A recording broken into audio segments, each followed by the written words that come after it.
Uma pessoa solteira, sem dependentes, cujo empregador pretenda que aufira 1000 euros líquidos, irá custar à empresa 1700 euros. Sobre esses, o colaborador desconta 379 euros de impostos e o empregador 326 euros. Estamos então perante uma taxa real de imposto de 41,5%. Vamos falar sobre o que é o IRS, como é que é aplicado e qual é que é o seu real impacto nas famílias portuguesas.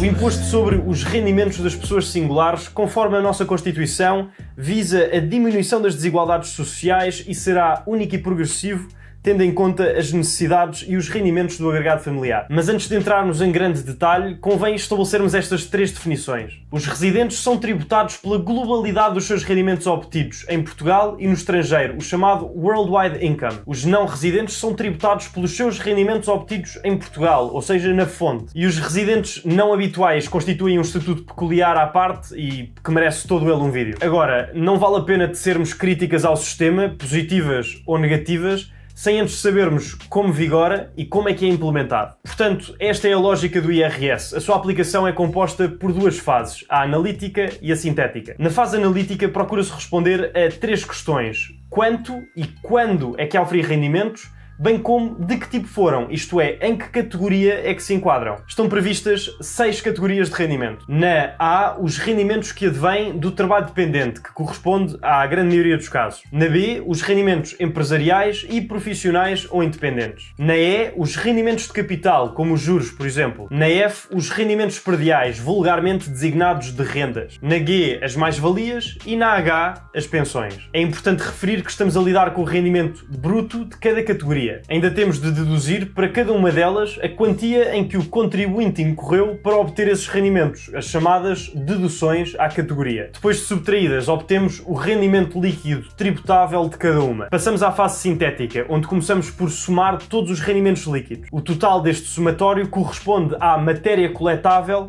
que depois passa por alguns filtros. Em geral, é sujeita a englobamento, isto é, são-lhe aplicadas as taxas progressivas de IRS sobre as quais todos já ouvimos falar. Têm de ser obrigatoriamente englobados os rendimentos das categorias A, B, H e da G só as mais-valias que forem de imóveis. Mas há uma exceção.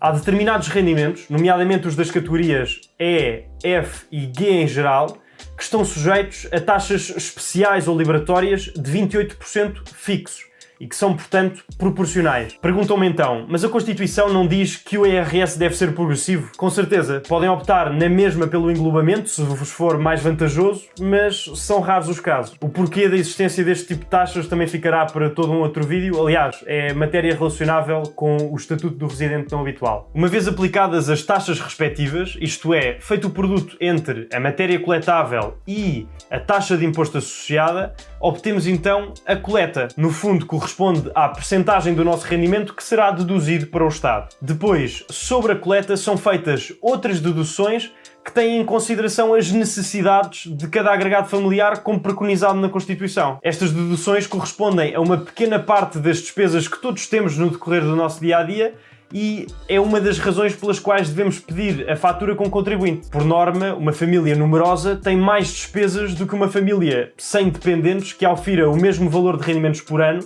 pelo que não tem tanta margem de capital para fazer contribuições para o Estado. Feitas essas deduções à coleta, ficamos então com um valor de imposto ilíquido. E diz-se ilíquido porque a esse valor são ainda deduzidas todas as contribuições que fomos fazendo ao longo do ano. Estas contribuições correspondem às feitas em sede de retenção na fonte, feitas logo à partida pelo empregador de cada trabalhador dependente, ou em sede de pagamento por conta, se formos empresários, por exemplo. Por fim, temos o imposto líquido final a pagar, que na maior parte dos casos até é um valor negativo, ou seja, é o Estado que tem a obrigação de reembolso de uma parte daquele tal valor que nós lhe adiantámos. Esta é a lógica do IRS. Só falta ligar uma ponta que ficou solta, quando falei sobre a tal matéria coletável, que é sujeita a englobamento e sobre a qual são aplicadas as taxas progressivas dos escalões de IRS. A progressividade nos impostos baseia-se na ideia de que quem ofere mais rendimentos deve pagar mais impostos, ainda mais do que proporcionalmente. Esta ideia assenta no fundamento económico da utilidade marginal decrescente. No fundo, os últimos 10% de um ordenado de 1000 euros têm uma maior utilidade, uma vez que ainda têm de ser utilizados para cobrir necessidades básicas,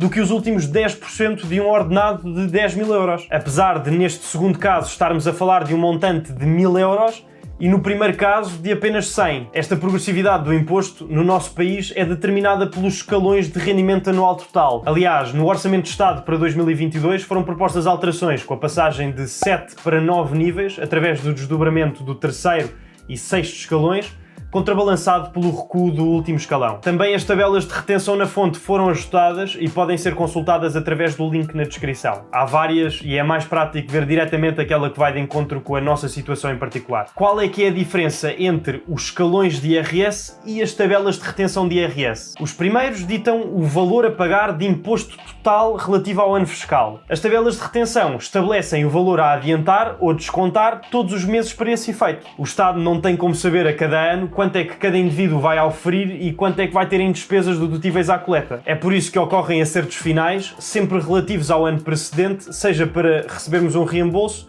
ou para pagarmos a diferença. Imaginem não ser feito isto, receberem imenso durante o ano, gastarem tudo, terem de pagar X no início do próximo e não terem como. Era um problema. A retenção automática na fonte é feita sobre o salário bruto. Sobre esse salário bruto é descontada ainda a taxa social única de 11%. Subtraindo esses dois valores, obtém-se então um salário líquido. Isto pode fazer com que muitas vezes o contribuinte não arrisque em empreender e arranjar novas fontes de rendimento. Se é algo que contribui para a estagnação económica do país e para a insatisfação pessoal de uma grande parte da população.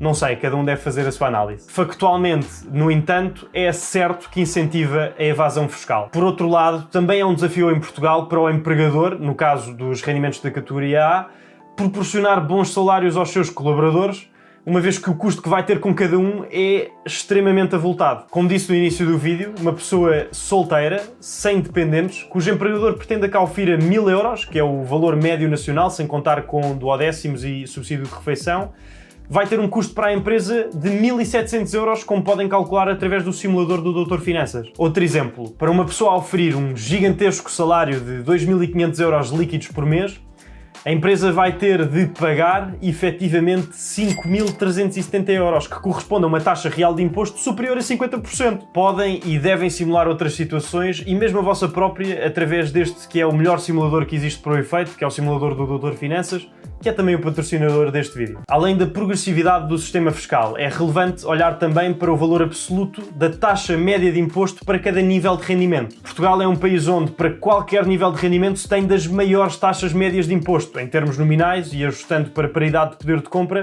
segundo os dados da OCDE. Ou seja, para o mesmo rendimento, em termos de poder de compra de um cabaz de bens comum, o imposto pago é mais elevado em Portugal, pelo que é onde o rendimento depois de imposto é o mais baixo. Enquadrando na União Europeia, estamos na posição 18ª de 23 países no que diz respeito ao imposto líquido médio. Temos um imposto médio de 28,7% para um salário líquido anual de 12.834 euros. Em 2020, Portugal foi o 6º país com o salário médio mais baixo da OCDE, mas o 11º com a carga fiscal mais elevada sobre o trabalho, contabilizando IRS e a taxa social única ao encargo do trabalhador e do empregador. Pagamos taxas semelhantes àquelas que vigoram em países como a Finlândia, mas a utilidade marginal do valor pago pelos portugueses é muito superior porque os nossos rendimentos são muito inferiores aos deles. Tudo isto se reflete num esforço fiscal muito mais pesado do nosso lado e num rendimento líquido muito inferior, mesmo quando ajustado ao custo de vida. Partindo dos dados mais recentes reportados pelo Observatório da Imigração,